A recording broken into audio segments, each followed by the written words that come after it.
Hello everyone and welcome back to more BTS America's action here. We are still working through the round of 8 and we have the High Council of Wizards and Priests going toe-to-toe against Team Imagine in a best of 3. And it's Game 3 hype. We just saw Team Imagine even things up 1-1 here as High Council did best them in round 1. And we get to find out which team is going to move on and which team will be eliminated from BTS America. Some KotLGuy for Beyond the Summit. I'm going to be joined again remotely from, of course, Blaze. Blaze, welcome back, my friend. Pretty damn hype game number 2, I'd have to say. And really, it can be very well up in the air as far as which team is going to be able to move on forward. Yeah, it's pretty interesting seeing how this all pans out. I think that HCWP are actually going for the Storm Spirit again. They have the Tusk first pick, they ban out the Anti-Mage and the Lina, and I think they want to give Justin another shot with this hero, but Team Imagine beat him to the punch. They'll give Shibby the Storm, and they'll be the ones looking to make those initiation plays happen. So yeah, it's all about making all these quick maneuvering heroes. Like, there were some team fights where it was like one hero gets 4-staffed, hit by this one stun, gets hooked all over here, gets knocked in the cogs. Like, there's just so much back and forth. There's so many dashing and blinks and all these other things that are really entertaining to watch as the fight just flows all around. It makes the camera work very interesting. It makes the spectating very interesting. And it's just a lot of fun here in 6.84. So we're going to see Team Imagine actually double up in a very interesting way. Storm Spirit and the Templar Assassin. Now, we've seen multiple times over from Root with Waga Mama that they actually go for a safe lane Templar Assassin. Do you think they're going to opt for that or the safe lane Storm going for the Soul Ring Rush? Ooh, that's a great question. I'm actually leaning towards, just based on their playstyle, I know Shibby loves to play Storm, that it could be the safe lane Templar Assassin. I'm not too sure though. Shibby did also play, conveniently enough, on Root Gaming, subbing Waga, and he played a one-position safe lane farmer at that point, so it really could be up in the air. I am very peculiar that they just kind of threw this out there as their 1-2 punch, and it's like, this is it. Like, this is going to be all we got for mid and late game. Like, there's going to be no other secrets, no other big badasses to worry about. Like, this is a mid laner and this is a safe laner. Unless they're doing something crazy and different, it's like all we need to get is a support staff and then like our Jenkins player to kind of set things up. And now High Council have a full draft to be like, okay, so that's it. Now we did get to work around that and build our own draft to, you know, conform against what this Storm and Templar could do. What is that dream draft, though? Well, they got one hell of an aggressive start here, Blaze. Tusk Undying already in a dual lane is very, very scary. Yeah, absolutely, and it kind of syncs up what we've seen from them so far. That Demon, he could do amazing work with a little bit of help behind him, and we've seen Fog do some really good stuff with the Tusk, so I'm looking forward to seeing that once again, and I guess in a 4-position role this time around. One thing about Flying Zebra's draft decision here, while it doesn't really hold any disguises, any secrets for the remainder of the draft, it also takes up away a couple of key pieces from what we've seen from HCWP so far, in the fact that Justin has only been playing Storm and TA on this team. So if you take away those two, you force him to play something that he might be a little bit less comfortable with, something they haven't practiced as much, something that they won't coordinate as well. And if that's the case, you might be able to kind of throw them off their game. So kind of just a snatch grab of that. The mid will still remain a secret for a little while as we see the supports now. The Witch Doctor for Imagine and the Rubik for the High Council. Or maybe Justin plays something that he is comfortable with, but we don't get to see a lot of in the Tinker. I just know Justin for playing a lot of Tinker back in the day, and I believe it's been his profile picture or some sort of account picture he had for a while. Not as of recent, though. So, yeah, it'd be a fun pick. We don't get to see it much anymore, and already the composition with a Tinker doesn't really seem to work. But, well, I am also just as curious, the point being, is what they will decide to designate to Justin instead. Shadow Fiend seems to be the main pick here. It's still in play. It's still really strong in this context. It still can death ball, get the mechanism for the team.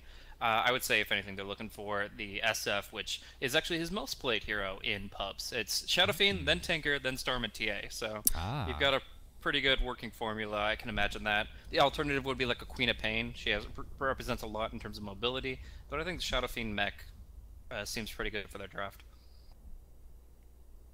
Now, as they linger in for some more supports here, as Imagine side, they've already secured themselves a Witch Doctor. And to follow it up, though, I think it could still be another Winter's Wyvern kind of a game. I mean, are you still playing to the advantage that maybe Tusk obviously with an Undying now, that will be more aggressive snowballs. You can play to that bit of advantage and get something like a Wyvern or an Earthshaker to take advantage of maybe a clustered enemy team. I don't like the fact that Wyvern keeps you next to the Tombstone. You keep on stacking up zombies. Even in Cold Embrace, you're kind of just buying time, and then you're going to have 8 zombies on you, and it's hard to run away. Witch Doctor is really strong with Voodoo Restoration. It's actually, I would say, a counter spell to Decay, but they want something a little bit different than the Wyvern this time around, and the Earthshaker is actually the pickup. So, between Earthshaker and Witch Doctor, they should be able to survive most plays from the Tusk Undying. They won't get out unscathed, they will be harassed, suppressed, and we will see the Qilin fight for farm. But overall, they should be in a position to at least control the lane. And the Gyrocopter is actually still in the pool, mostly because the TA is the probable safe lane pickup. So, Witch Doctor, Earthshaker, TA, it's hard to say if it's a guaranteed win in the safe lane, but I think that they have a good amount of potential if the Witch Doctor is played right. Reserve time. But the Gyrocopter, though, we're talking about, goes right into High Council's hands, and we'll be seeing that in the safe lane for Mason. It's also one of his more common pickups, other than the heroes we've seen. Yeah, it was the question I was going to pose right after you had pointed out that Gyrocopter had been ignored up to this point. A rare sight in itself, as if he's just got to be something that they decide to go for. 10 seconds and they did. So, no real surprise. Now, really, all they need to do is close it out with what I imagine being their mid lane hero here. And it could be something that needs to take control. If they're going to have to put some extra support from Team Imagine on this bottom lane, where this Undying Tusk is going to be, that means that there might not be as much backup for whoever the mid laner will be. 10 seconds and I wonder if they have something for Justin that could take advantage of that in some sort of way. Just not having to worry about too much pressure coming in from the other supports, being that they'll be too obligated. And also Clockwork, who managed to sneak his way all the way through. Jenkins is going to be picking up, but even adds to even more of the pressure that Imagine can build up. He's hooking one way or another. But yeah, I still think the Shadow Fiend is a pretty solid grab here, as long as you're confident in the matchup. Like you said, there's not going to be as much support participation. There's going to be too much action on the bottom lane for that to be the case. So Shadow Fiend seems fine, but Clockwork obviously punishes him. Earthshaker can give him some difficulty. So it's not the most clear-cut pick, but it still seems like something that would align with his intentions. I don't think they're looking at like an Invoker or something crazy here. So we'll keep our eye out. They have plenty of time to think about it. But right now, it seems like it's just Shadow Fiend. Yep.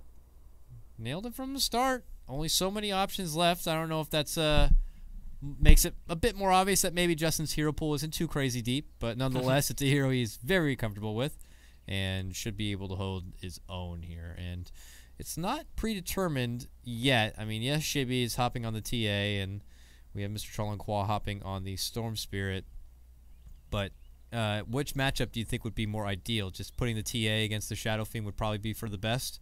Or, I mean, you got to remember also to Shadow Fiend on Dire's side, so he doesn't have as quick of access to the camps, but he will still have probably support there in Bleak. See, that's the other thing, though, is can they also be able to step back and build up stacks for this Shadow Fiend? That means that Bleak is going to have to step away from this Gyrocopter. And that he's just going to have a Gyrocopter versus one-on-one. Clockwork is actually really easy. Honestly, that's probably one of the easiest safe lane versus offlane matchups. The Rubik can leave the Gyrocopter alone for minutes at a time and not really worry about it.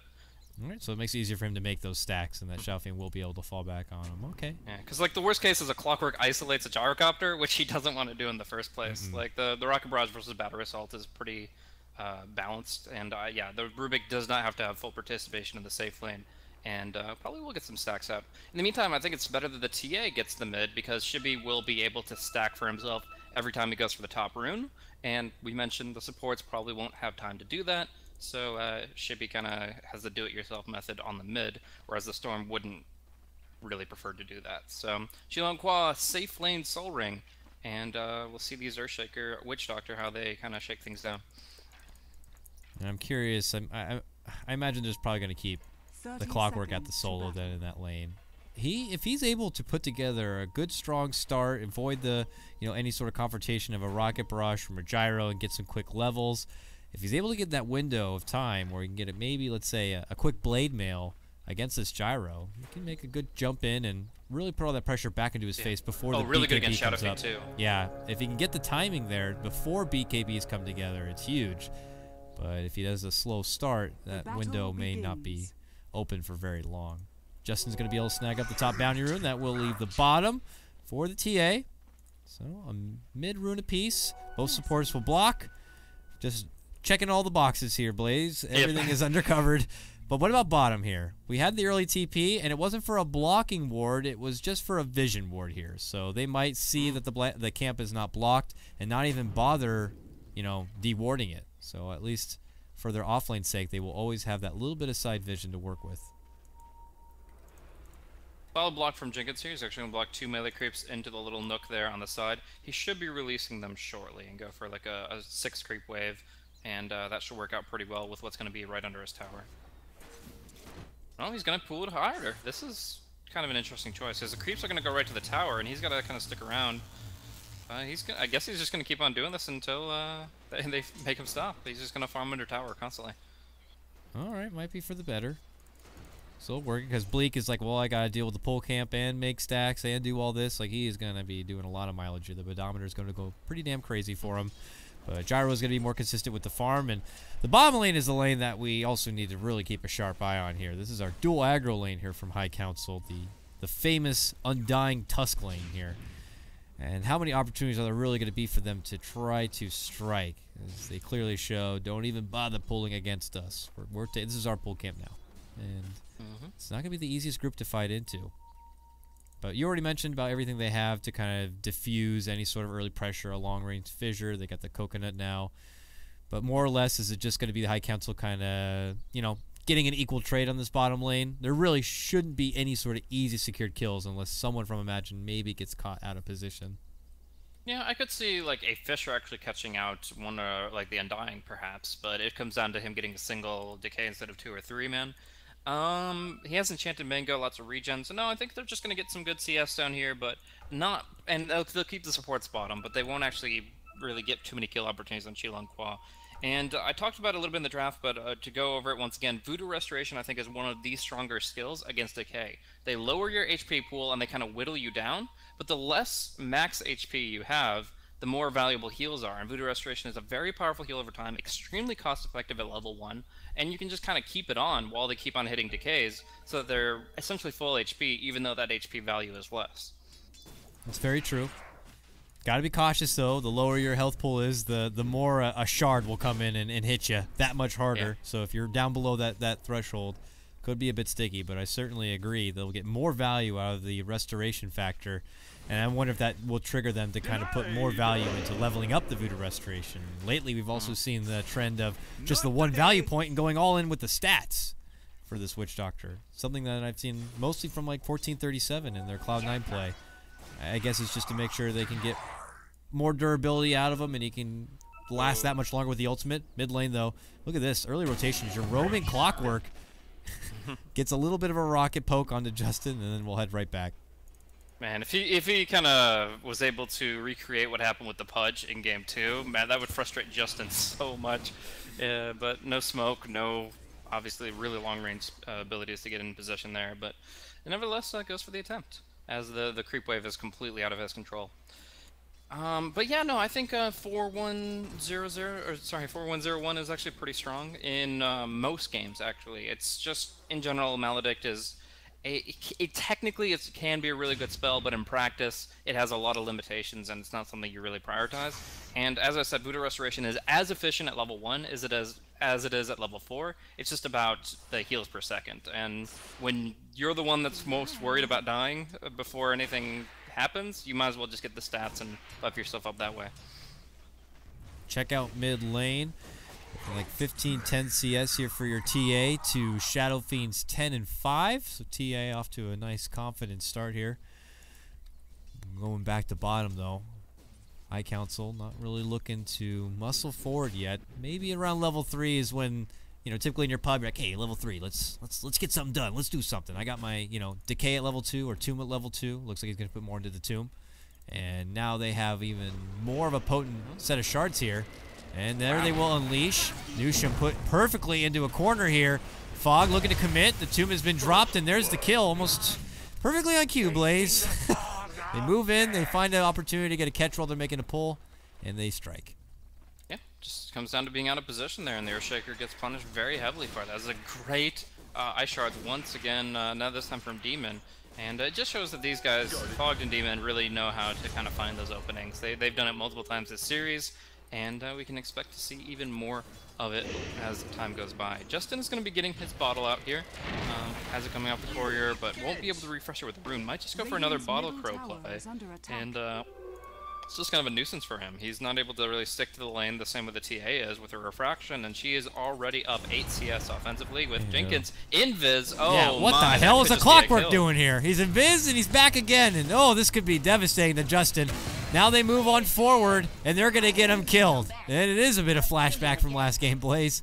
Oh, Justin, already with the frustration of having to put up with the bottle and crowing it up, and then that happens. Could set him off a bit. Certainly did work in the last game. My eternal If there's one thing that Imagine are really doing right this series, it's shutting down the cores that need to be shut down. The Shadow Fiend is going to be set back pretty significantly. They might even look to contest the stack that they're working on for him. And obviously we talked plenty about Game 2 about how they were able to do the same thing against the Alchemist. We're going to see the Fissure. I don't know if it fully blocks. Indeed, it does not, but it does put him in a bit of a pickle, and he's going to take a lot of hits in the process of it. We're going to see no boots on him just yet, just trying to keep sustained on the lane, and probably pretty desperate for a 6-minute rune. Now, fortunately for Justin, I mean, as he tries to get to his level 6 here, you compare that over, Shibby's at his same mark one level previous as he gets almost to level 7. Bleak had made some stacks here, a couple of them on the side. He will be able to go and burn through them real fast. This could be a bit predictable here for the side of Imagine. Bottom lane, though, they make a very deep dive and are able to take out Flying Zebra. Missed that one, but it's a very deep commitment. And they are able to bring him down. Cost them the tomb, but the two of them get it done. Yep, getting in some substantial damage there and actually having the Soul Rip online already. Just the level 4 advantage over the level 3 Witch Doctor. They're able to really do a lot of work with their combo, and they know how to just wait patiently until essentially Imagine just walk away from their tower. Like, there's no way you get this kill by diving or these kill opportunities, but just what we've seen so far is them just knowing where the supports are going to be, finding them out before they're ready to play it safe, and getting some clean kills. Now 2-1. Justin will go ahead and clear out some stacks with his raises at a unique angle, actually going from low ground to high, but yeah, he's still going to be bottle crowing for the time being. It's the same angle I like to blast him down when I play KotL. It's a lot safer, just taking from the back end side, but he's able to get it. He's got extra bits of farm, takes it back to mid lane. We go back over to Jenkins here, who has kind of a free lane to work with. It looks like Mason's not really comfortable being out that far front, maybe with a lot missing from the map. If we check his vision, he doesn't really know exactly where the Witch Doctor is, I suppose, but he moves in now. But Jenkins is about to get to that level 6 point, and he's been investing a lot into that battery assault, so he'll probably look to make some moves here. So this is the critical timing down bottom as well. While top lane is about to get his hook shot, KotLGuy is just shy of his ball lightning, and he really wants to finish that up. But yeah, the call down and the telekinesis is enough to at least delay the clockwork from that ultimate, but it looks like the Storm Spirit is going to have no trouble finishing this off. Just one more creep wave, and he will have it, but knowing that weakness, he has to play very close to the tower as well. He's like, just a little bit in there. Here it is. And I'll be able to have my sweet ball lightning jump. There it is. Now if they wanted to make it go on to him, you can already see he's like, oh, I'll go out in front. Now they finally do. Oh, no. Oh, okay. Okay, so there you go. KotLGuy does jump back. That would have cost him a lot more. Yeah, very unfortunate if he went down, but he already ate so much damage. It's going to cost him some regen. Look at Bleak, though. Over by the stacked out camp. Gets the lift off, but already eats the fissure. Heads up to the high ground here. He's like, neutrals, take me with you. Take my life. And he does go down. And look at this. Justin just roars right through him. He just ran him over. Drive by. I'll take that. No problem at all. The Clockwork not going to be able to connect, and the Central Ward did go down. So while this should be very obvious that that's what Rubik was doing, beyond just suiciding to the neutral creeps, it does have to be dewarded. And might be contested now that they're very aware of the Ancient Threat. And now Who do you think has better choke point combat? Just looking at the matchups, both of them have a lot of spells they can throw into that narrow avenue by the Radiant Ancients, but bottom lane actually going to be a Walrus Punch into a lift, and KotLGuy will barely be able to magic wand before jumping out. Very, very close call. That was a value wand for sure. He's able to just pop himself out to safety, and bottle up so we can actually re-engage here. Seeing that those spells have been committed, there's going to be a tombstone already down. He's looking to Bleak. He dropped to 6 HP, now back to full, going right on the Rubik, no trouble at all. The Soul Rip is not online just yet, so he'll keep jumping. Now baiting it out, this could be really bad. Oh. He won't barely get the kill. Yeah, but he might lose his life for it, and is it really worth it at that point? Oh. Not at all. Oh my. And I mean, he after having just gotten so much fortune from that situation, literally 6 HP, the Tombstone Zombie knocked him down to it. Check the combat log. He got the magic wand, ball away, and then goes back in for a 1-for-1. Very unfortunate. Now Zebra has to wait behind the tower here as the pressure continues. They might even consider a dive onto him. Fog's hunting, but Zebra's already going to head out. And in the meantime, Justin steals an entire triple hard stack from the Radiant Jungle, just taking their free creeps, their free gold, and continuing to manipulate his treads and bottle with the Tusk and Undying behind him. He's free to take a double stack as well. This is 5 stacks of camps that should have gone to the Stormer TA, but instead go right to the Shadow Fiend. Money out of their pocket. Well, that certainly makes up for the start where he got caught out from Jenkins. He gets that Earthshaker drive-by. He gets all this sweet extra loot. Takes himself back to mid lane, and he's feeling like he's back in business. We switch over to net worth, and it is true. He's top of net worth for his team at least, nipping at the heels of this TA. Shibby, who's been, delegated a lot to this mid lane, has a DD still bottled up, 1,500 gold, getting closer and closer towards that Deso. Now his camp had been blocked out already. Oh, whoa! Did you see that? What, Smoking they slipped right by past each other? Bleak is so confused right now, and now they're gonna get the jump. It's the high ground. That's where Imagine is in a bit of a better position. Now they block out Imagine squad. Fog is trying to make a go into Earthshaker, but that ain't happening. Bleak will get taken apart from your Storm Spirit. They decide to ping and go towards the Storm here, but Imagine are already out the door. They're They going to really want this SF, but they've been kind of forced back already. There's going to be a snowball in. I'm not sure Demon wanted that, but he certainly got off more than he could chew. He's down now, and even a call down. Mason makes his debut into the mid lane now, and he's not going to get the catch on anything. High Council coming up short on different fronts. That smoke movement just kind of perplexed them so much it carried over into the fights. Yeah, that's the high ground in that situation. Now they're drawing on the map what exactly happened, but man, he was just standing on the steps just thinking, how did my smoke broke, yours didn't? We were exactly in the same spot, but it was just literally on the line, nearly passing like ships in the night. But yeah, a lot from HCWP came up short in that fight. The Requiem was used extremely defensively, and although the losses aren't considerable, it's still not good in general. And the Witch Doctor, he's moving in towards level 6. He'll go for that stat build you were talking about, but Death Ward is in his sights. Certainly is. If you look at the mini-map, though, trouble's a brewing. And everyone's starting to head down that way. He better get his level 6 and get out of there quick. He wants to live on to C6 here. Demon comes back. It looks like he might be building into a mech build for his Tusk. And for everyone else, they're here for a tower. They're here for space. Even Mason getting involved. I mean, this is that. It felt a bit late. Typically, a lot of the gyrocopters I see, they get to the level 6, level 8, and then it's like smoke time, go. I'm ready to use my call down and get a kill. Mason's debut wasn't that mid lane fight, but it came a bit too late. I don't know if that's to his, not that saying it's his fault or anything, but unfortunately the timing just didn't work out as you would like to see from an A+ kind of gyrocopter game. But he is able to throw together the helm.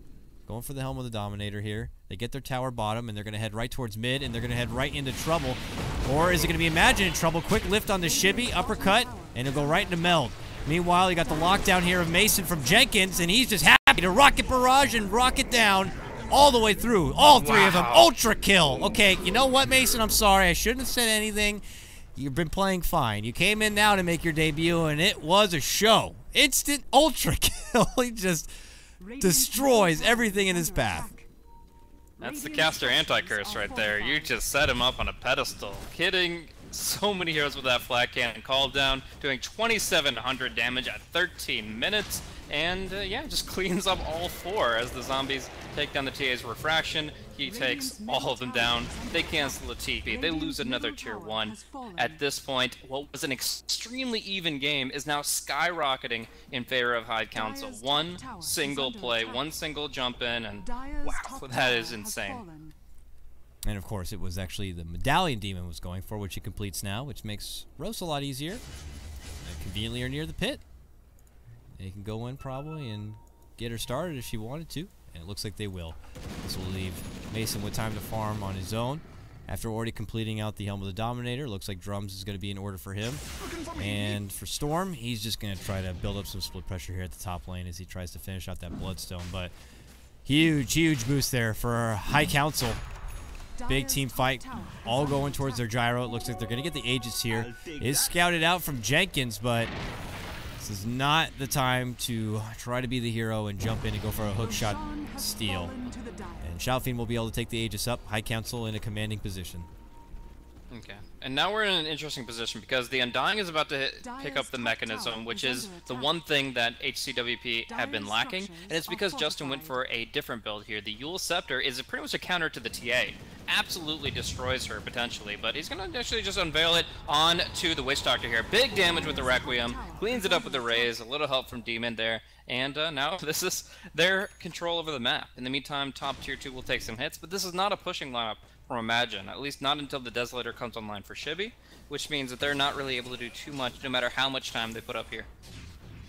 I mean, they'll stay around for now, but I agree with you. This isn't a big push, split objective kind of a lineup here. This is a lineup that typically wants to make fights happen together and on their terms.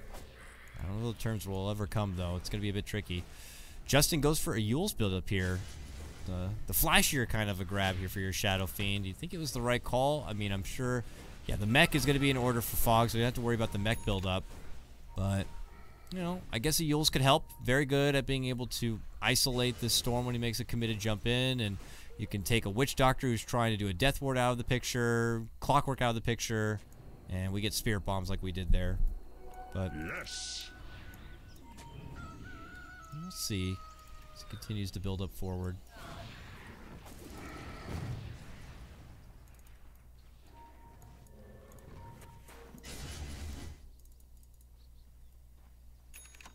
Storm, though, almost has his Bloodstone complete. It's just a matter of being able to get charges on the stone. That's the second part of being able to complete out the Bloodstone, is you want to be able to get a lot more onto it. If you just get the one stone and you constantly have your back against the wall and you're losing charges, then you kind of amount to not a whole lot here. And he will depart from this bottom lane, but someone's going to need to get back here, Blaze, because they have a trifecta already coming in, including Justin. But it looks like they're being kind of split apart. It's really hard for them to make the jump, though. Like, in this position, Fog just has to drop the Tombstone, like, right here, back past the tower, and there's no way to defend this tower. I don't even think they really have a shot at it, unless they're smoking from a flanking position from the north. That means it's going to be an easy tier 2. I mean, they even have the know-how in this top lane with this ward nearby. See Jenkins now coming into lane with Noosh, and they're in a strong spot. Now Imagine even will pressure out this mid lane, tier 1 a little bit. But they're just doing what they can to kind of draw High Council away from their base. While they know they have the advantage, they know they have this Aegis. They probably want to stall it out as much as possible. But are they going to be able to get to that spot? I mean, Shibby has his Deso now. But I just don't foresee this being too much trouble for High Council, especially once all these utility items come in. I feel like that's going to be such a unsung hero for their team as well. When the mech's online, they already have the Medallion. Stuff like TA is not going to be able to hit as hard as you normally see. It's actually a Solar Crest now. It's pretty insane. Yeah, you're right. There it is already. He's got the full Solar Crest. Ugh. And I don't think I mean, the Tusk did take farm over the Undying there. Of course, the Undying was the support in this context. But even the fact that the support nearly has the mechanism is pretty amazing. They're going to go to the high ground here. Shibby doesn't have a blink away, so probably just dead. Yeah, he just really didn't have a chance to even get his feet on the ground. They rolled in, and she just got popped up and instantly taken care of. And of all people, it goes right back to Mason once more. He's now 6-0 on his gyrocopter and 6 of the 11 kills. Yeah, just a really solid team-wide performance here. HCWP really able to just move around the map the way they want to, take objectives, take kills, and I really don't feel like Imagine have a shot at this until they get the Blink Daggers up. They need one probably for the Earthshaker, definitely for the Templar Assassin. Otherwise, like I said before, TA just dies to Requiem. Like, if you have a Blink Dagger and a TA, the new mechanic with Refraction allows you to blink out of Yules, which is really strong. But if you don't have that, you just die to the Requiem of Souls, especially when Justin hits level 16. But Shibby now being taken down is going to be putting off the dream of a blink that much longer, unfortunately. And the economy just continues to grow and grow here for High Council as they clear out this tier 1 tower. Their net worth gets ready to go for that 10k mark. XP's getting ready to trail up at that point. They're not even afraid to stop at the tier 2s as they start muscling that in. Imagine again trying to go for their own trades, adding some pressure on this tier 1 bottom lane. It will get fogged to TP on over, but that is back-to-back towers now in this top lane for HC. And very scary. Double damage Shadow Fiend running around now. Really no more outer towers at all for Imagine. And we're already getting to that point for high ground. And as you said, without this Blink Dagger Earthshaker, Blink Dagger TA, without this Witch Doctor having either some sort of Glimmer Cape or BKB or Agnums, I don't think they're going to have enough tools to put up much of a threatening high ground. They do make a move onto Justin, though. Let in with a Fissure and Echo, a hook. It's everything they got, but oh god! The Beast is angry! Get the hell away! Justin just instantly looks to turn around on him. Jenkins almost goes down. He's going to be able to TP away, it looks like here, but Blink jumps in with a stolen Echo, uses it on the Nusham. At that same moment, Storm tries to finish off Justin, but can't quite do it. They make a full engagement in, and they can't even get one kill there onto Justin. A hero which, you know, earlier in the game were happily able to gank mid, but now, oh man, the tides have turned. It takes two of them to fully commit, and he's able to shrug it off, BKB, Requiem, and they had to get the hell out of there.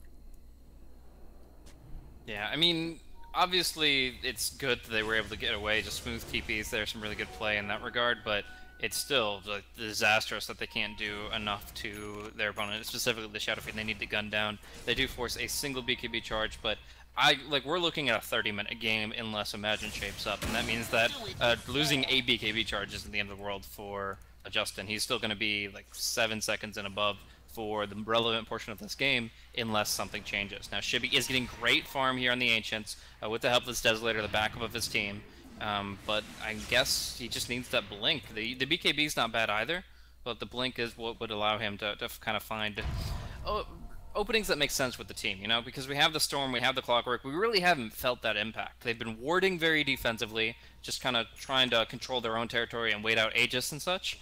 So we haven't really seen initiation from the heroes that are very good at it, and that's unfortunate for Imagine.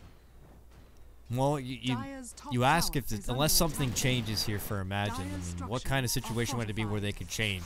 If Shibby able to get this, well, not going to be a Blink Dagger here, Blaze. It looks like it's going to be a BKB for Shibby.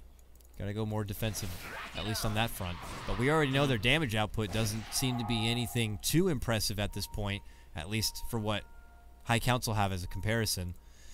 So what else can we do? I mean, aside from like the dream setup, they let go of the mouse and keyboard, and all of a sudden they take over in the fight. Like, I don't know what kind of stars need to align where these ults can all come into play, and High Council will just crumble before them.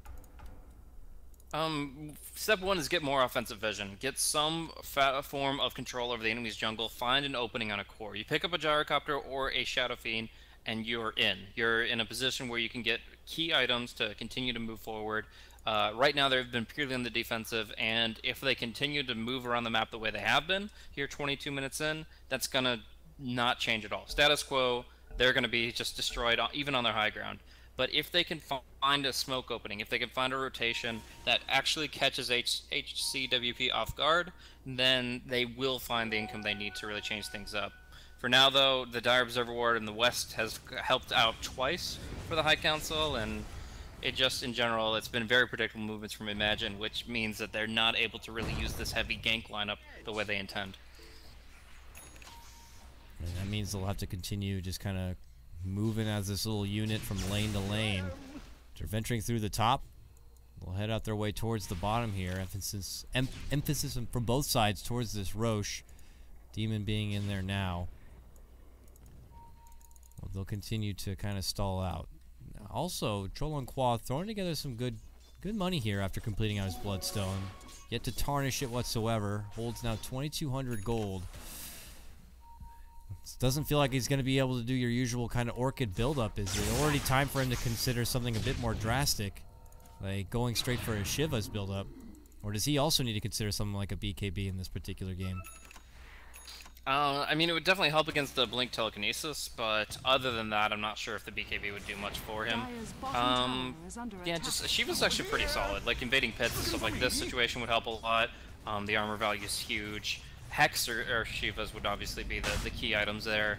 Anything less is not going to do enough. We're actually going to see Roche drop down very quick. Ballsy jump though, ballsy jump! He goes in a little too early, gonna get Yules up immediately. Even Jenkins commits for this. Jenkins actually got the Aegis. Now it will be used, but he dies immediately thereafter. But I'm sure Jenkins is laughing behind his monitor right now that somehow he got in there and got it. But it does go down. Probably frustrating to High Council. Not enough to force him away from the base, but hey, every little bit Imagine will take. They continue the pressure here at the bottom lane, and Jelenqua is able to make it out safely. Yeah, good pressure, good chaos in the pit with the Fissure there, and just everything going on. It actually worked out pretty well that they were able to nab that. And the golden experience still goes for HCWP, but they will be able to maybe wait out another Roche cycle unless...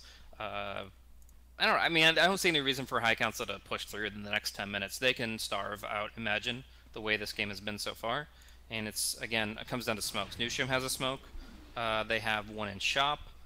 They just really need to find the big rotation and make those big burst plays. But we're going to see very shortly. Shadow Fiend will have an Eagle Song. That means a Butterfly. I'm not entirely sold on Butterfly before most strength items. I mean, like, he doesn't have Sanjay Yasha, doesn't have Scotty, doesn't have Manta, just the Treads and the BKB. But it's, I mean, he's in such a commanding position that he can kind of out-fund his item progression, and that will make it more difficult for Imagine to pin him down. Yeah, it feels more like he's relying on everyone else to kind of be the tank for him. Like, the Undying gets in their face, the Tusk gets in their face, and they'll just kind of forget about the Shadow Fiend, and he can invest in more damage because he feels like he'll be able to be in the back line and dish that kind of a damage. Plus, you have Mason even flying in there, dropping down a call down. I don't think Justin predicts, or at least he hopes, the way he's itemizing, he won't be too much of the focal point. But we'll see if that's going to be what Imagine do decide to kind of target. I mean, I don't think he's the best target, but is he the easiest target for them? I mean, you're looking to possibly break out into a crazy firefight here, Blaze. It's a 5-on-5. Who to Imagine seek out first to try to eliminate from the picture first and foremost?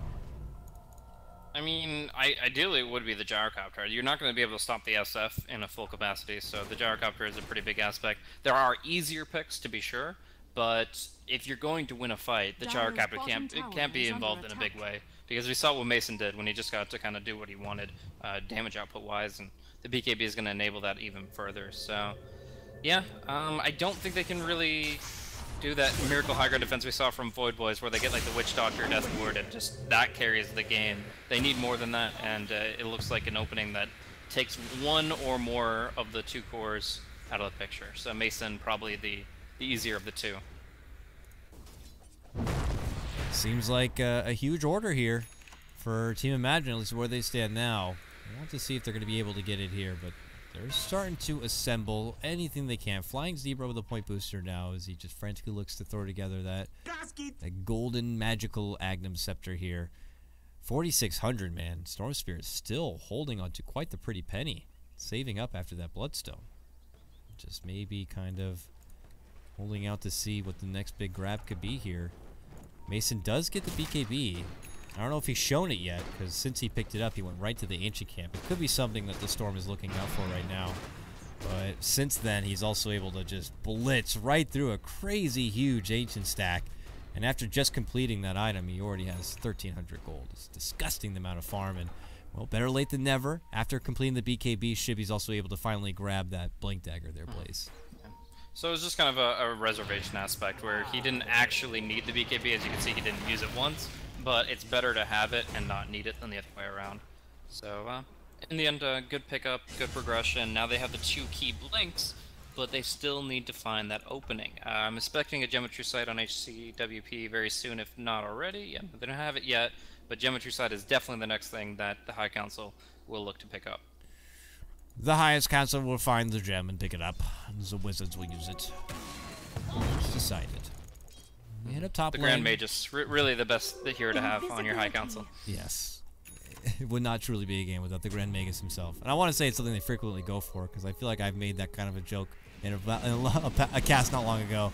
Shibby soaking up a lot of the damage of his refraction for that rocket barrage. New one comes out. Jenkins by his side. Beautiful block, but they are able to get the blink off. Jenkins will be able to TP away.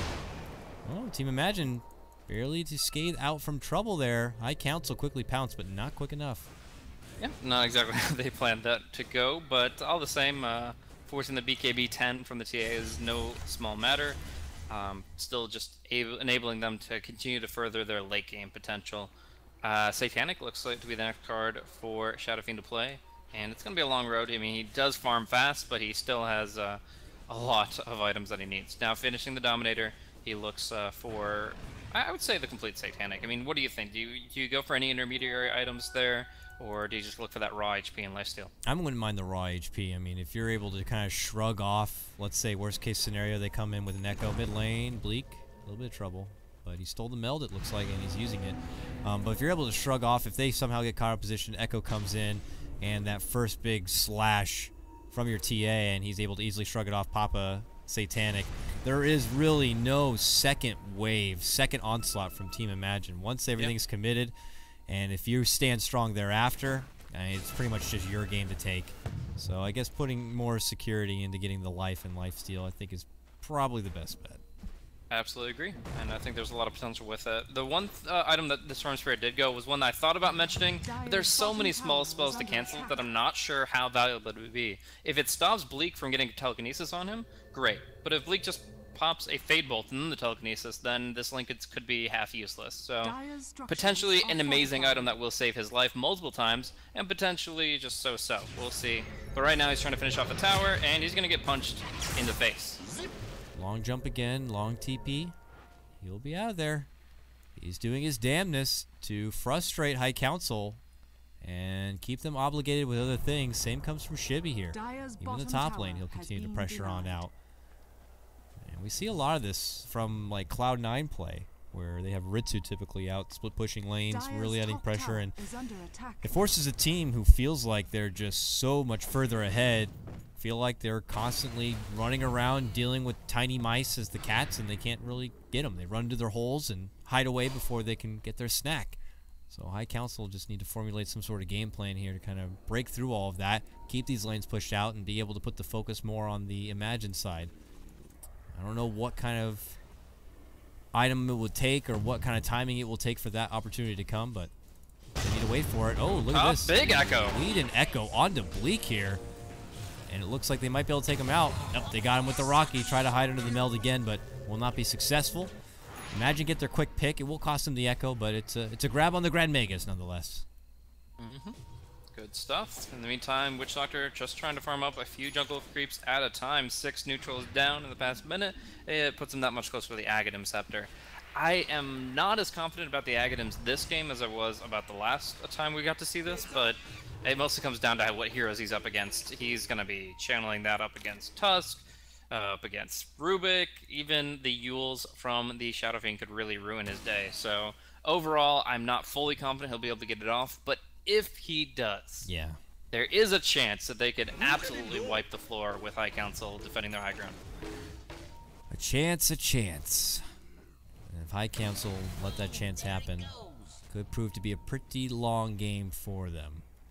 And the comes down to also when is the appropriate time to utilize everything like that. I mean, they clearly are trying to keep some sort of schedule on when they feel the pressure is going to come. If they're willing to commit things like an Echo on a quick pick for Rubik in the top lane, they do obviously anticipate that the pressure they have is enough that they're not going to be holding out for an Echo for a defense anytime soon. But they might need something on hand if they do want to consider contesting maybe the next Roche. Already, High Council are scoping it out. They will have a creep dominated in there even to kind of give them the updates. Do you think it's something worthy of Imagine to kind of go over there and consider contesting, or is it best for them to continue the split push game? Maybe the same kind of play that we saw before with just Chaos in the pit, getting the snatch and preventing the SF from just having a free life to siege with would be pretty good. But as far as fully contest, unless they get a 5-man Echo Slam Death Ward, that fight isn't happening. If they do that, if they get the setup for it, great. And I think they should probably smoke and move around the pit. But whether or not they actually engage in it or just go for a snatch really comes down to how many people are inside that Roche pit. If there's less, obviously, the Aegis Snatch has a greater chance of success. If there's more, the Echo Slam Wombo combo has a really good chance of success. So it comes down to that, as well as the element of surprise versus BKB. We talked about that a lot with the Ravage game earlier. There was one thing I was going to note, and it's kind of interesting to see... Wow, I'm now drawing a blank at what it was. Oh, the geometry site. Why don't you think High Council have a gem at this point in time? I mean, obviously have one available. They've been up against Meld and a lot of wards, as well as TA traps all across the map. And I'd say a number of their heroes are tanky enough to hold on to the gem. Is there any reason to just not really consider it or consider yourself with it? Oh, Mason. Well, there's detection right there. Pretty important aspect against the Glimmer Cape. Really nice defensive play there from Fog, using all 3 spells and the item on him. But yeah, it's... I don't know. I feel like detection is a really key and understated aspect of this game. I agree with you. I wouldn't put it past them for something that they're probably looking to consider here. As they put the Yules, though, onto Storm. Follow-up telekinesis will be there, but the jump there comes after, and they're going to be able to create some space and make it back to safety, back to that bottom lane. But I wouldn't put it past them. It's got to be something that they have to consider next, unless Fog is looking to dive all the way and go for the Greaves first, which would be a bit surprising to me to go something like that over getting like that gem. But I don't think there's any reason why they shouldn't have a gem already or consider getting one very soon. Map control is certainly of the utmost importance, especially around Roche time as well. Maybe they just feel like if they can get it after this next Roche. I don't know if they'll have the opportunity, though. I mean, Chibi's already in the pit, and we already know TA can do quick work with it. They better get over there fast if they want to take it for themselves. Go, Hellbear, go! The Smashers. Oh, check it out, fellas. Little tomato. Someone's been messing with my Roche. They'll ping it out got right that now. swagger, that broad stride there. He's just like, yeah, I know what's going on. They should He's send going him to out give a now. nice attack speed aura just with that boastfulness. Rocket detected. It's got, you know, it's a sketchy lineup to Roche against here. You got people like this jumping in. Now Jenkins will not get it this time. Will force himself out from the pit. Demon's quick to chase and quick to get the kill. Oh, but top. Oh, That look at sorcerer, this. not great at split pushing, but he's trying. He is. He's in the high ground now. Sees Demon. Gives him a little bit of that electric lovin'. Hits the tower and gets the hell out of there. And back in behind Shibby. Got the back end of someone TPing out, it looked like. But all right. Jenkins tries it again. I was going to say up to that point, you know, it's a sketchy lineup to even do a Roche into with Storm and Clockwork out there. But obviously Storm pressuring the top lane. They don't have to worry about him. Doesn't stop someone like Jenkins, though. He'll do anything they can to keep their attention elsewhere. And, you know, really wasn't worth it at this point. I didn't really do that significant damage. But look at this second jump in here. Might be able to get the isolated grab on the Demon. When Snowball comes out, he's going to have to get the hell out. It hit him. He's not going anywhere. And now his Lincolns has been popped. He's in trouble.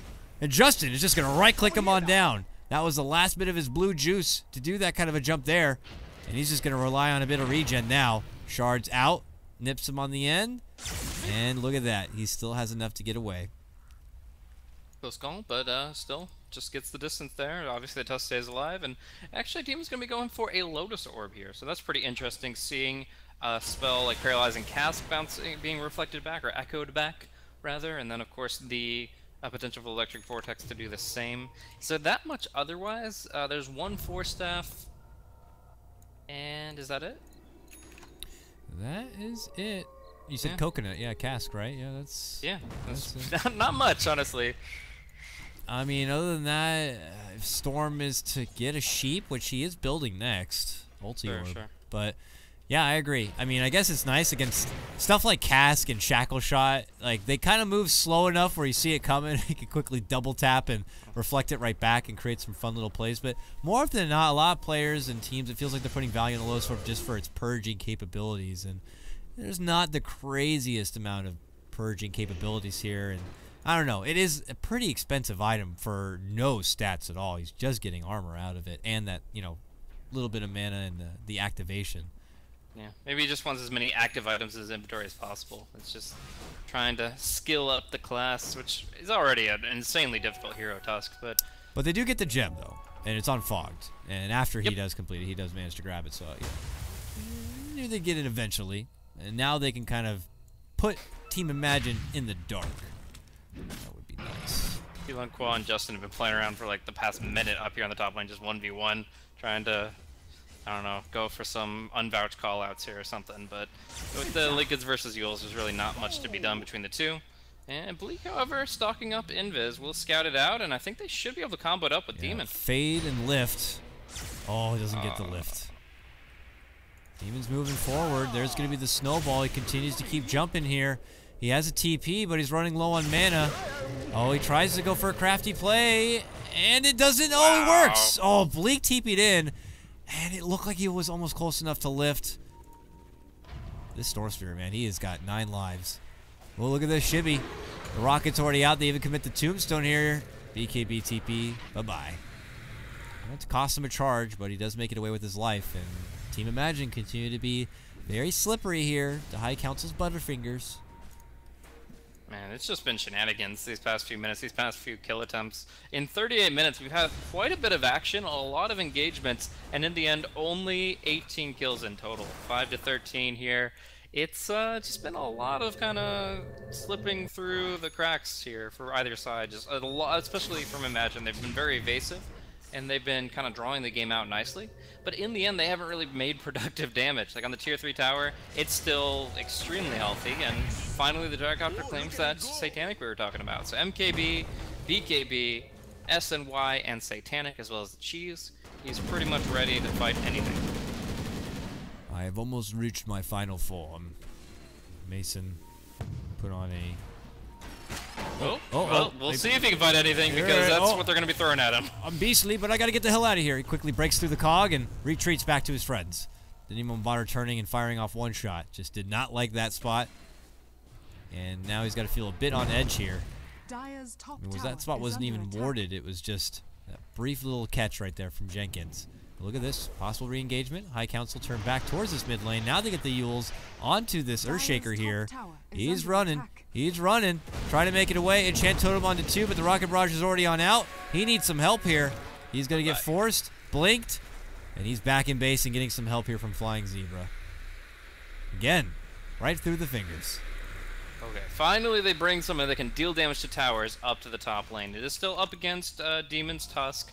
They might look to rotate against him. However, it could be Demon just looking to cancel TPs so they can go for a 4v4 in mid lane. It really comes down to how confident they feel. He's going to go scout out with the Ice Shards, but Shibby gets the TP back. It's a 5v4 here in Radiant base. And the first jump in is going to come from Storm. He looks to be possibly targeting Mason, but that's the Glimmer Cape pullback. Death Ward does go down, and Shibby's the focal point, but then they turn onto Zebra, and they're trying to finish him off. Now, he will get dropped. The ward already went out, but just look at the utility and the healing. A big jump in Echo, but they're still able to kind of just get that one off their shoulders. They only lose Fog. They're able to charge in. They get the grab. Zebra's going to go down. Double kill for Mason. Now comes KotLGuy jumping on the back. They go for Bleak. Bleak gets off the Glimmer, hiding out on the side. Him and Justin turn right back and tag team onto this Storm. Now he finally gets the jump on the Bleak. Can he make it back into the base? He certainly can. He'll be safe. High Council still here, though, looking to fight strong. The fight is split right now. It's 4 kills for 2. It was a buyback even used here for Shibby. Actually 3 for 2 because he's still alive now. But no real significant base damage as of yet. Tier 3 eating a lot of it, but not enough to go down. Storm is simple still statement up. of the century, but if those 2 hard carries didn't have Satanics, then that fight would have gone a lot differently. It's just like there was so much damage coming out of this Witch Doctor. It was like off the charts how much he was able to put out with nearly a full Death Ward, and yet it didn't matter a damn because of the Satanics. They just healed through all of it.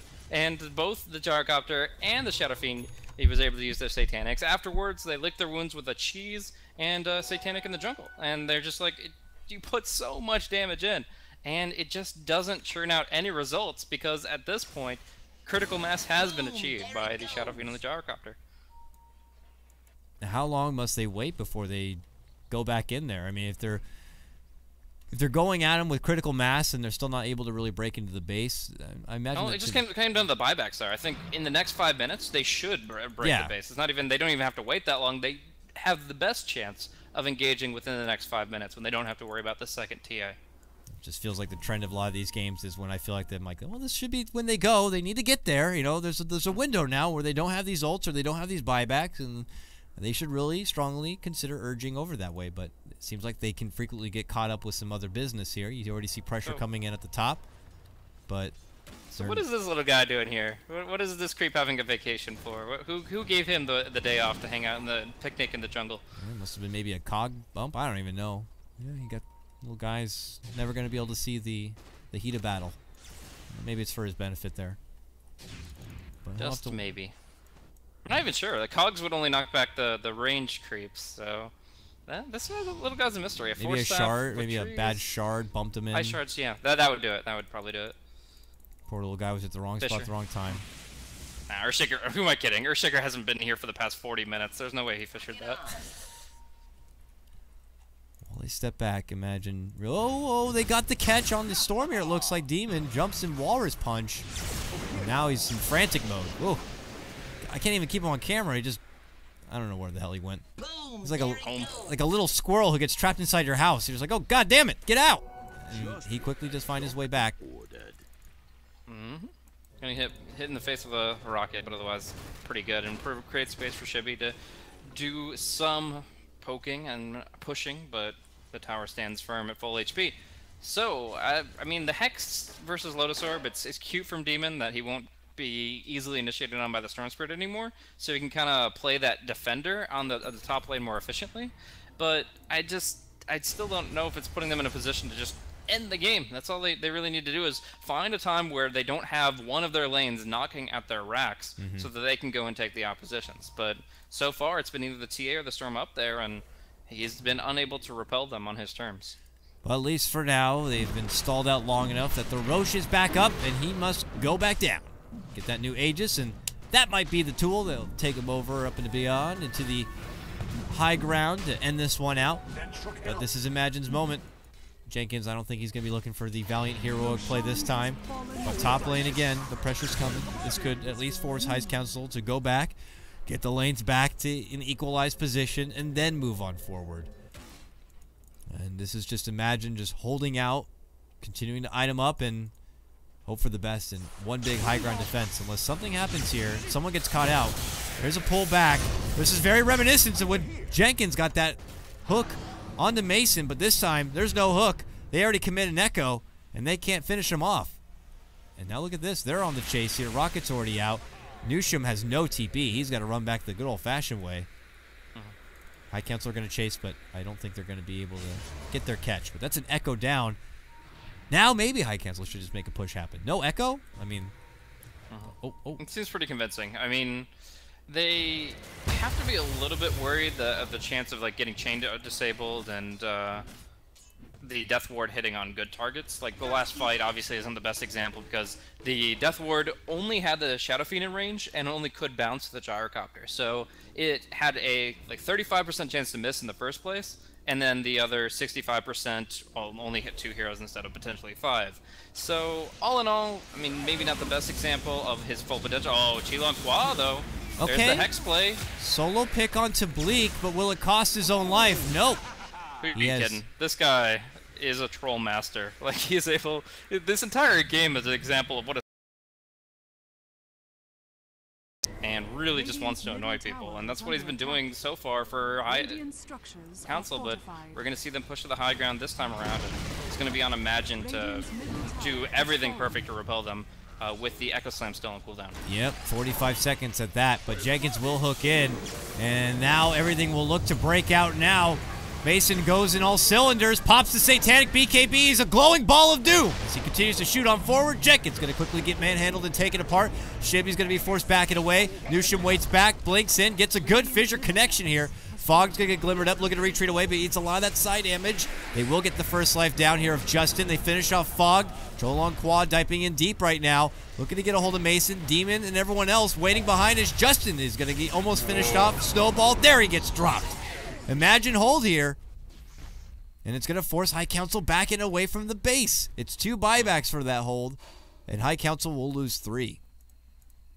Yeah, another stalemate position where High Council is going to be gaining siege damage and taking the tier 3 in the racks down, or very low, but isn't actually going to be able to break the foothold of Imagine here. So they're going to try to take a significant objective in this tier 2 tower. Seems like that'll go out without contest. But I have to say, if Flying Zebra was microing his ward a little bit better, these fights would go so much easier. I think the Death Ward missed like 4 or 5 times, and he was only targeting on the Shadow Fiend. Using unified unit orders, or even just clicking on your Death Ward, you can change the target, and targeting somebody without evasion would give you a substantial boost in damage output, like a 50% increase in the Death Ward's damage.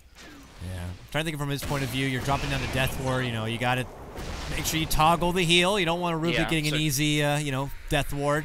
And just with everything going out, Zebra may be making calls. I mean, it's those kind of moments where it's a true test for a player on being able to kind of stay composed and getting the most efficient things as possible. As KotLGuy makes a dive in deep, trying to get a hold of Fog here. He's getting quickly glimmered up. Look at that. Forced into more trouble, into a rocket barrage. He has to double leap out to safety. Now they turn back for Shibby, who already brought down the tier 3, and okay, it's not going to take a whole lot of effort to take down the Templar Assassin. Mason now going to be moving into a godlike streak. Zebra, is going to make it away. No MKB proc, but yeah, no, I mean, they got pretty ambitious going past the tier 3 tower there, but TA is going to be the price. 90 seconds on the clock, and High Council have every reason to just push out and not have to worry about anybody on the side, because I mean, at this point, there's no value for KotLGuy to go all the way to the top lane just to push out creeps, and Mason's just going to clear it out here real quick. But it seems like they're still playing passive. It still seems like they're comfortable waiting if necessary to go for the next row cycle, and can't say I necessarily blame them. I'm just kind of thinking of how can they even get any stronger? At this point, Shadow Fiend can get max Necromastery, kill off a cute few, but otherwise they're like an item or 2 away. Moon Shards. And looks like Mason wants another butterfly. Yep. They want to go in with every max amount of possibility for items worth that they can get. As he'll clear out the top, the rest of his team already looking to do work down here. And now the TP comes in from Mason. He's going to join up with everyone. And this is it. Blaze, they're going to be looking for the final hurrah here. Buybacks expended here for a lot of Imagine. Only remaining now onto their Earthshaker.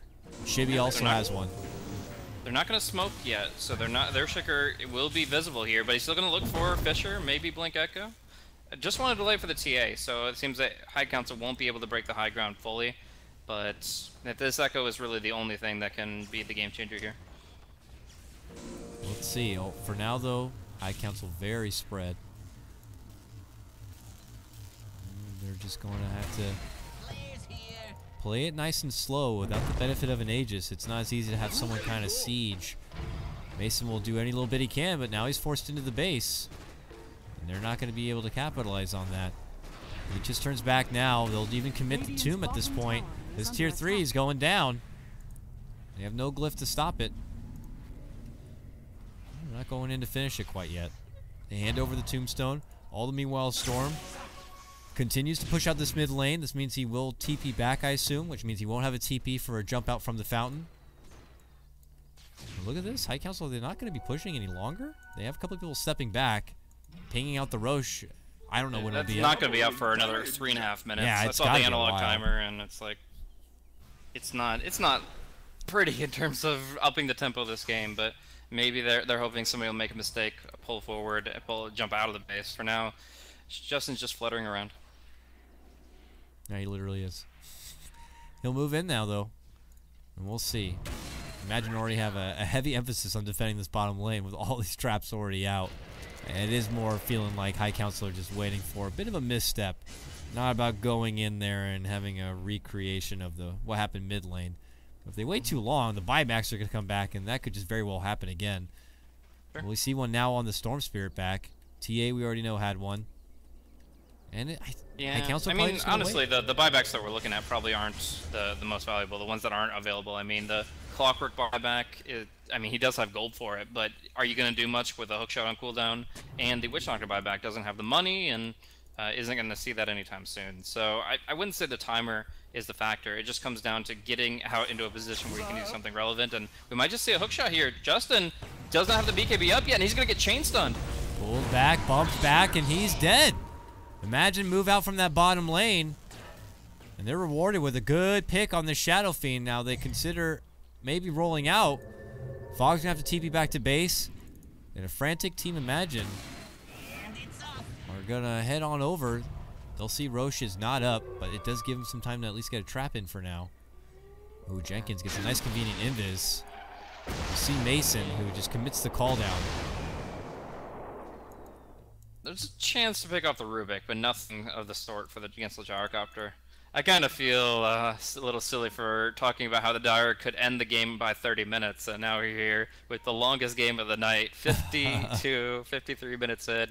And I gotta say, if nothing else, Imagine have done a great job of just kind of holding this position and dragging the game out. But that's a big aspect of the Storm. Just is almost impossible for the High Council to take down in any convenient way. Like, they definitely can kill him. It's not a drafting error.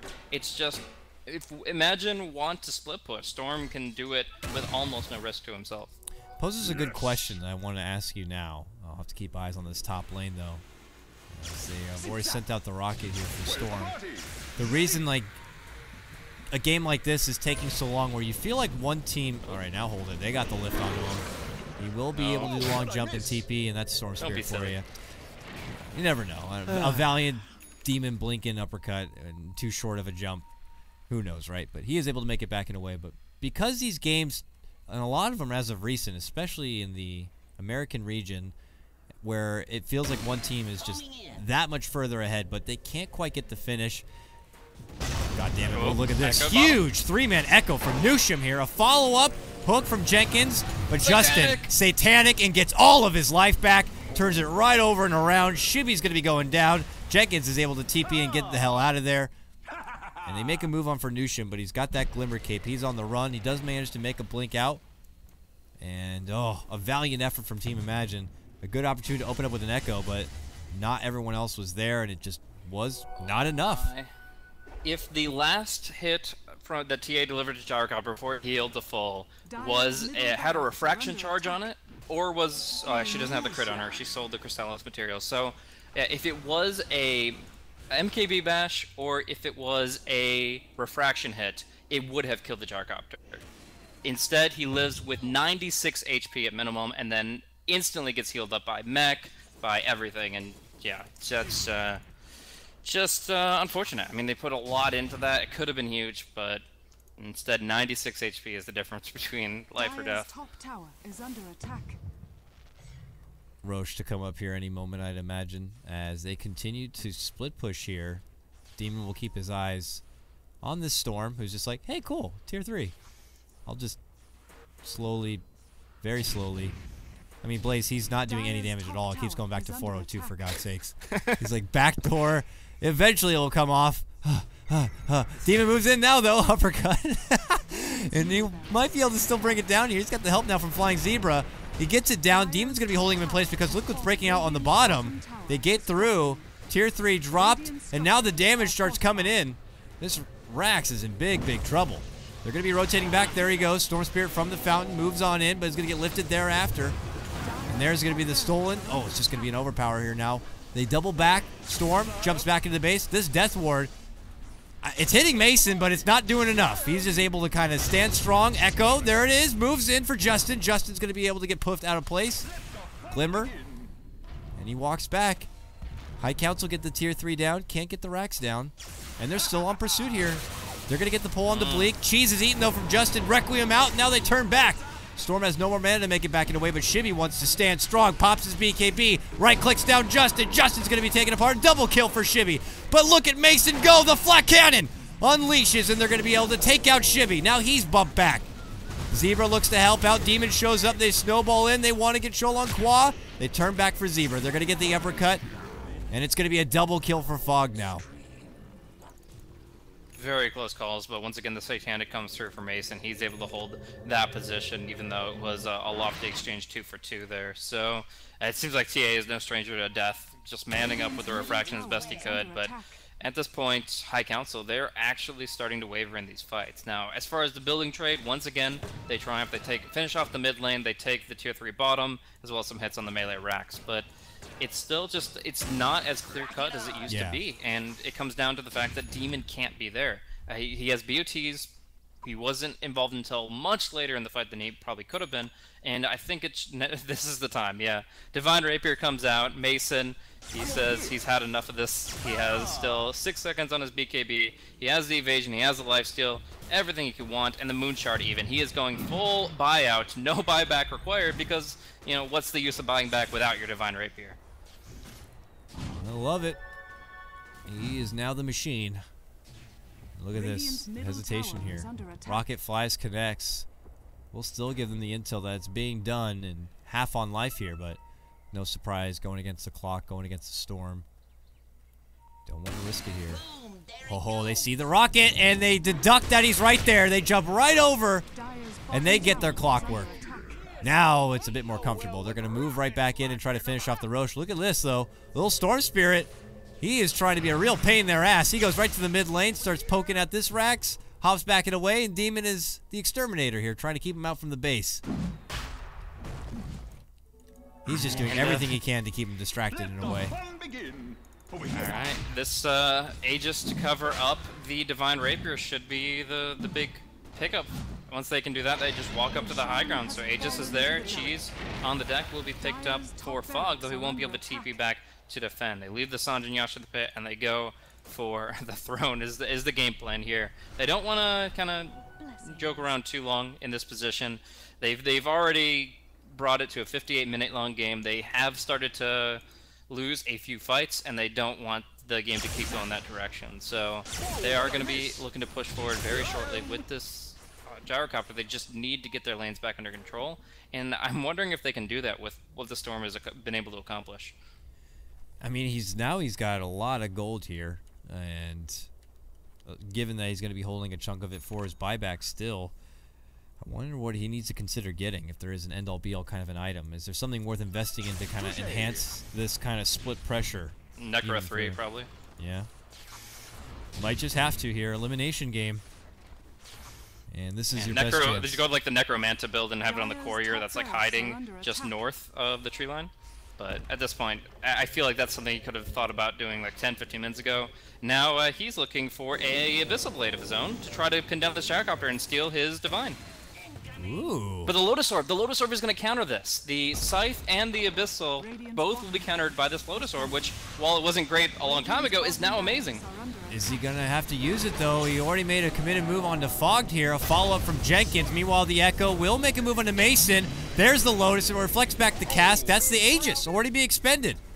Jenkins and company get back themselves into the base. Bleak is down. There's the Abyssal follow-up. He's actually going to use it on Justin. But Mason unleashes a call down. And now goes right for the Rax, and that rapier damage just really shows itself. Instantly, the Rax will drop. Fissure catches him on the way back, but High Council have already gotten what they wanted. They want to get out with just the winnings. Now if Jenkins is going to allow it, gets him caught in the cogs. Oh, he actually almost goes down himself. Big jump, though, comes out from Storm. Brings down Justin pretty low. They're going to be able to finish him off with the help of Shibby. Now Demon will be the next target. They're able to pull him back, and it's a double kill for Newsham. 4 go down from High Council, the only living survivor being Mason, of course, with that precious little rapier.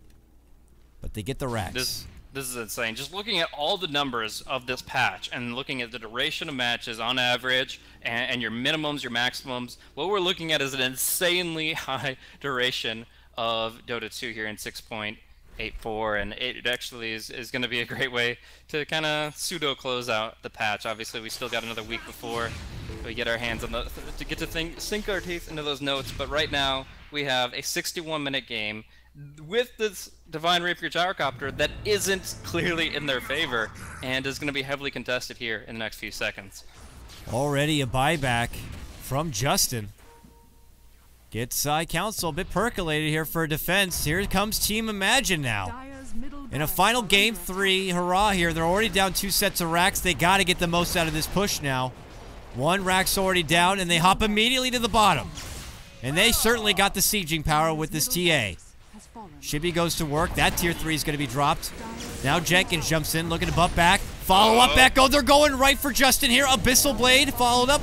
He gets healed, though. Big heals at that. Gets the help from the Rift. Now goes in Satanic and BKB mode along with Mason. And Chibi tries to man up against him, but it's just too much power coming out from the gyro. Still, beyond godlike for him. He's going to get the big grab, Nushim. Whoa, how the hell did he TP away from that? He made it out. Not so lucky, though. He's going to be flying Zebra, and that means the gem is going to be going down. High Council do hold. But look at this. Yeah. Top Rax is down, mid Rax is down, and only one Rax stands for them. At this point, we might be looking at Gyrocopter having to defend against Mega Creeps if the one more thing goes against them. This is look at him. He's going off on a tangent now. Going to get it bleak. This Storm Spirit. Oh my gosh. He's doing it. This is insane. The balanced Mexican weatherman that everyone just loves to cry about. He is in. This is it right here. This is 6.84 happening right before our eyes. It's too strong, man. Now, I will note real quick, there was a really cool escape from the Earthshaker there. Getting that TP away was exactly because of one play. He force-staffed out of bounds. And what that does, it takes you out of the map and then puts you right back into the nearest location. And it means that he didn't break the tree that provided line of sight. So force-staffing past and around the tree, he was able to kind of curveball his TP, which allowed him to escape just before they got sight of him. So he's going to be alive for this exchange, which, although he doesn't have the refresher, is still extremely important. Now it's back the other way. High Council moving in through the mid. There is pressure coming in from the northern part of their base. So whatever they do, they got to get it done relatively quick. Storm jumps in, sees the Lotus. Doesn't want to commit to anything there further. Look at this. It's taking him a bit too long. Storm senses that they're looking to retreat, and he wants to get a straggler here, and it looks like first he wants to go for Fog, but they quickly converge onto him. And now it's Jenkins. He just valiantly sacrifices himself into the greater good. He does have a buyback. Storm, though, looking to retreat here. Still has his. Is going to get the Force away to safety. Looking to get healed up. Mason, though. Mason, though. Oh, man. He just starts shooting them all apart. Ultra kill again for Mason here. That it forces out immediate buybacks from all three. Storm, thankful, has a Bloodstone. Has a very low death timer. Will be back. So High Council know this. They turn back the other way. And, double TP's out. High Cancel, retreat. And imagine we'll be losing a lot of their buybacks, with the exception, of course, of their Storm Spirit. So they're going to take care of their base, which they've already lost a Tier 4 tower and then some. Their other Tier 4 is down to only 400 HP. They got a lot of pressure on that top and middle lane, and they're just kind of recouping for losses they received. Yeah, they got buybacks. Yeah, they took more lives, but they actually lost more in terms of the base. Only a couple of effigies destroyed for Imagine. Now the Storm Spirit, surprisingly, that was only his second death this game. Just think about what this guy has accomplished this game. What he has been up to from just beginning of 64 minutes ago to now. And think about the fact they only died twice in that time period. I mean, that's just ridiculous to me. It's just, yeah, between him and Mason, they're playing ridiculously well. Being able to preserve, they take the opportune fights when necessary. They get out when necessary. Mason's freaking loaded, man. 10K? 10K of gold. Dire's courier has been killed. Sounds like you need to start buying more Divine Rapiers. Well, you can't do it on your courier anymore. It gets taken apart. Holding a Ghost Scepter and a couple of wards.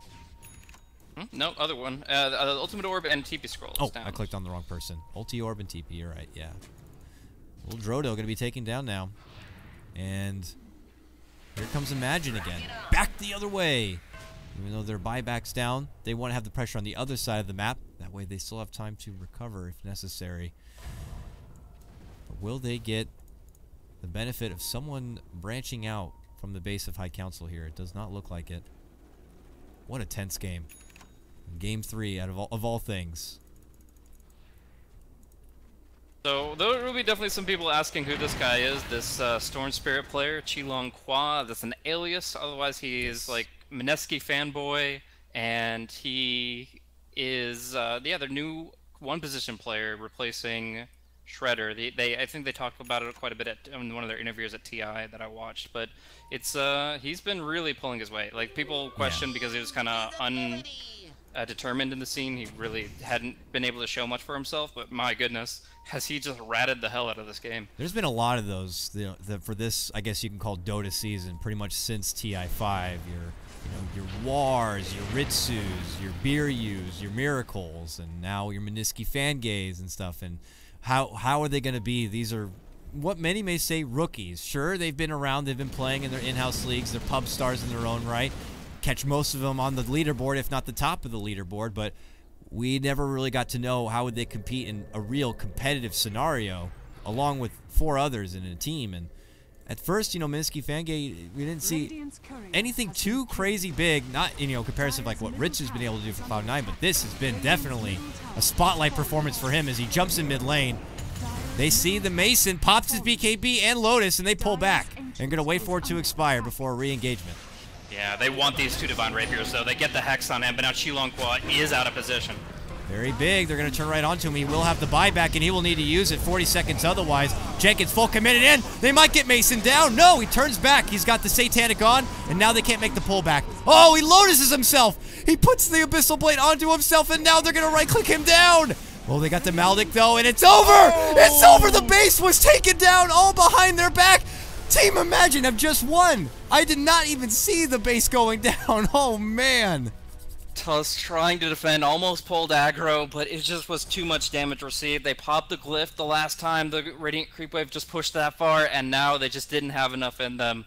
They have a 17-0 and 8 Gyrocopter with 2 Divine Rapiers and 10,000 gold, but they can't close out the series. The ultimate Rat Dota achieved by this Storm Spirit, helped out by this TA. Team Imagine eliminating the High Council, Wizards and Priests, here in BTS Americas 2. Would you imagine that? No, in all seriousness, no, that was ridiculous. Huge props. A standout performance, the biggest I've personally seen from Leviathan's newest member, or Imagine's newest member in Meniski Fangay, and also Shibby, like you said. They would not have been able to siege so successfully, so quickly, if it was not for her. And a huge performance, an impressive series nonetheless. And that does mean Imagine will move into the round of 4. Unfortunately for the High Council of Wizards and Priests and the Mason stack, they are now out of BTS Americas. Unbelievable. So, huge, impressive day of action. It got a very wishy-washy. It was a lot of passive moments, but it just really sparked up there at the end, Blaze, and it was certainly a pleasure to catch. So, before we round things out, any last impressions about the series or today's action altogether before we let you go? Any Dota best Dota, man. Never fails to entertain. We had some back-and-forth stuff, some stomps as well, but it's really just Dota at its heart. From pubs to pros, it really just brings out the best in the game, and it's really fun to watch. Like we were talking about what we thought, and in the end, 60 minutes later, it's wiped away. A lot of people here today look at this matchup and say it's completely skewed in favor of the High Council, but when it comes down to it, when you look at the game and you imagine the possibilities, you can really make some amazing things happen. So it was an absolute pleasure to cast with you today, and hope to do it again soon. I would certainly imagine it will happen. And with that, we're done here. So thanks again, folks. That's going to wrap things up for BTS Americas today. And we will be posting up the VODs on YouTube, the Beyond the Summit YouTube, if you want to catch them there. And a rebroadcast will be coming up shortly. And with that said, we're going to be signing out. This is KotLGuy for Beyond the Summit. A pleasure again.